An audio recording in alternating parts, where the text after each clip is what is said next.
The Ying Yang Twins, Atlanta, Georgia, featuring Kaine, born Eric Jackson on December 16, 1978, and D-Roc, born D'Angelo Holmes on February 23, 1979, active since 1999. The early 2000s were a unique era in hip-hop marked by the explosion of crunk music that took over clubs and radio stations with its hard-hitting beats and high-energy vibes. At the forefront of this movement were the Ying Yang Twins, a duo hailing from Atlanta, Georgia, who became famous for their distinctive sound, risqué lyrics, and catchy hooks that brought crunk music into the mainstream.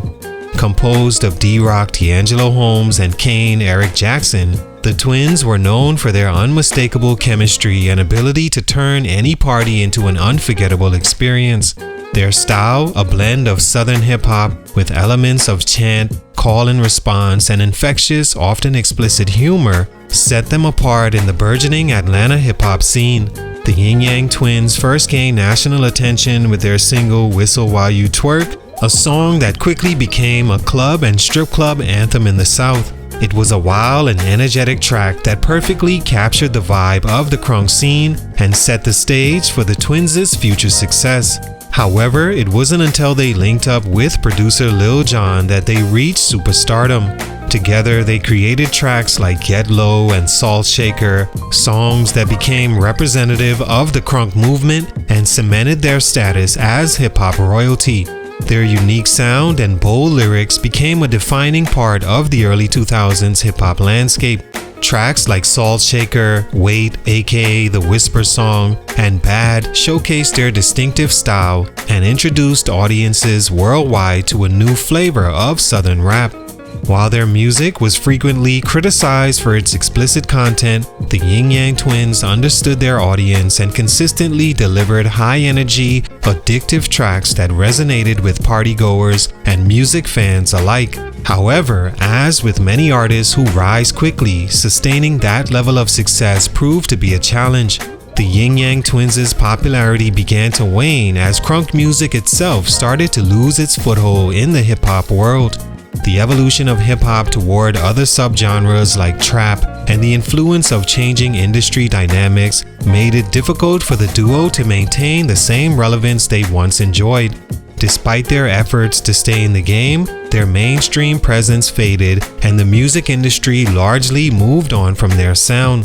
The story of the Ying Yang Twins is both a testament of the power of unique, regionally influenced music and a cautionary tale about the fickle nature of fame. What happened to the Ying Yang Twins? Salute to Terry Rux on IG for this request. It's your boy JC, Stunt Growth Music. Let's get it. Take a minute to like, subscribe, and comment on who I should do next. The Ying Yang Twins, though unrelated, were born and raised in Atlanta, a city that was quickly becoming a hip-hop powerhouse by the late 1990s. They came up alongside other influential Atlanta artists and quickly made a name for themselves with their raunchy lyrics, infectious energy, and unique chemistry. Their breakthrough single, Whistle While You Twerk, was a massive success on the Southern club circuit, catching the attention of producers and industry executives. This early success led to a collaboration with Lil Jon, who was a rising star in the Atlanta music scene and a pioneer of the crunk movement. With Lil Jon's production skills and the Ying Yang Twins' charismatic performances, they created a series of hits that would catapult them into the national spotlight and make them one of the most recognizable names in early 2000s hip-hop. Stunt number 1, changing music trends and the decline of crunk. The early 2000s saw crunk music explode into mainstream popularity, propelled by artists like Lil Jon, the Ying Yang Twins, and 3 6 Mafia. Crunk's high-energy beats, aggressive chants, and rowdy party atmosphere made it the perfect soundtrack for the clubs and parties. For a few years, crunk was the definitive sound of Southern hip-hop, and the Ying Yang Twins became 2 of its primary ambassadors. They released 2 platinum albums back-to-back in 2003 and 2005, their USA album the number 2 album in the entire country. Their style, repetitive hooks, call and response chants, and provocative lyrics was inseparable from the crunk genre. Hits like Get Low, Soul Shaker, and Wait, aka the Whisper Song, were rooted in this signature approach, appealing to crowds that love the Twins' raw, party-centric energy. However, by the late 2000s, hip-hop sound, especially in the South, began shifting toward darker, more introspective subgenres, especially trap music. Trap, led by artists like T.I., Gucci Mane, and later Future, brought a more gritty, reflective sound that emphasized storytelling and personal struggles. The Ying Yang Twins' lighthearted, rowdy brand of crunk struggled to resonate with fans who now sought more depth in their music. As trap and genre blending became mainstream, crunk's appeal faded and the Twins' party-focused image began to seem one-dimensional. The entire industry was also experiencing a shift toward genre fusion, with artists like Kanye West, Drake, and Nicki Minaj blending hip-hop with pop, R&B, and EDM. The Ying Yang Twins, rooted in explicit party themes, couldn't adapt their sound as easily, especially as crunk itself grew outdated. So, as crunk's popularity declined and hip-hop expanded, the Ying Yang Twins struggled to evolve. This left them increasingly isolated in an industry moving towards greater diversity in sounds and themes. Stunt number 2, competition and changing industry landscape. The music industry was rapidly evolving in the late 2000s and early 2010s, with the rise of digital platforms and social media fundamentally changing how music was distributed and consumed.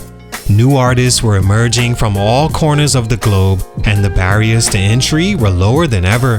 The Ying Yang Twins, who had built their success in an era before the dominance of social media and streaming platforms, were not as quick to adapt to these new technologies.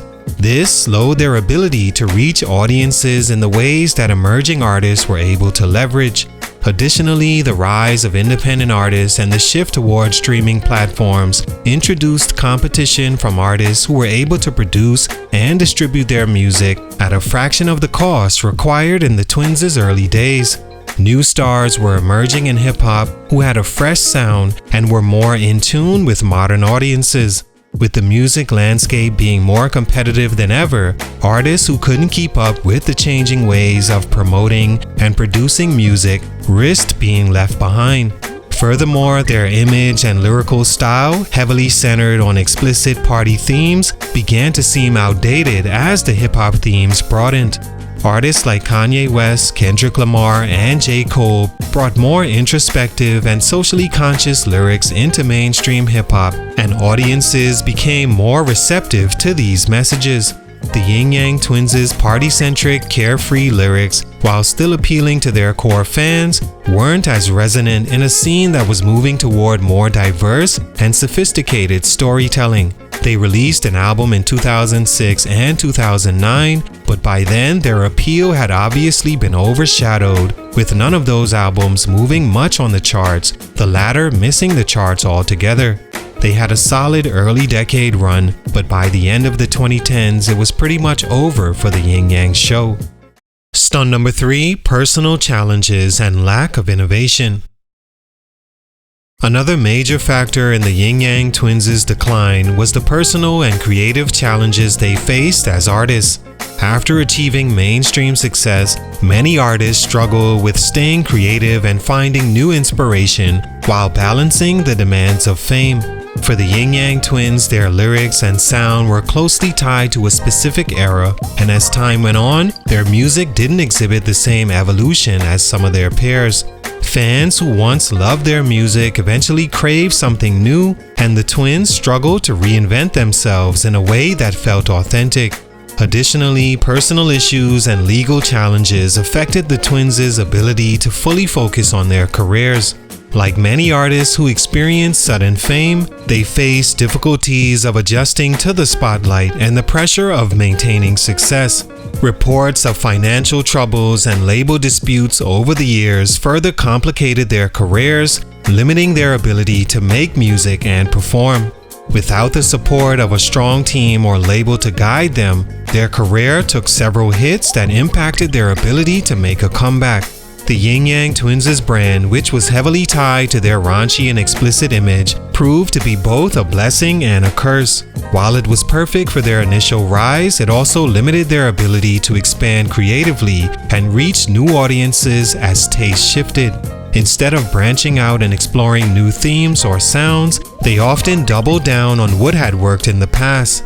This lack of innovation, combined with the evolving taste of hip-hop fans, made it hard for the twins to regain their footing. Without fresh ideas and a willingness to evolve, their music became repetitive and fans eventually lost interest. All in all, the Ying Yang Twins' story is a fascinating look at the rapid rise and equally swift decline that often characterizes the music industry, especially hip-hop. They capitalized on a specific era and sound, reaching heights few could have anticipated. But as trends changed and the industry evolved, they found it difficult to adapt. Their contributions to hip-hop are undeniable, and their music continues to be celebrated by fans of the crunk era. Today, the Ying Yang Twins remain a testament to the importance of adaptability and evolution in the ever-changing world of music. Salute, much respect, but for these reasons, their growth was stunning. It's your boy JC, Stunning Growth Music, hit him up.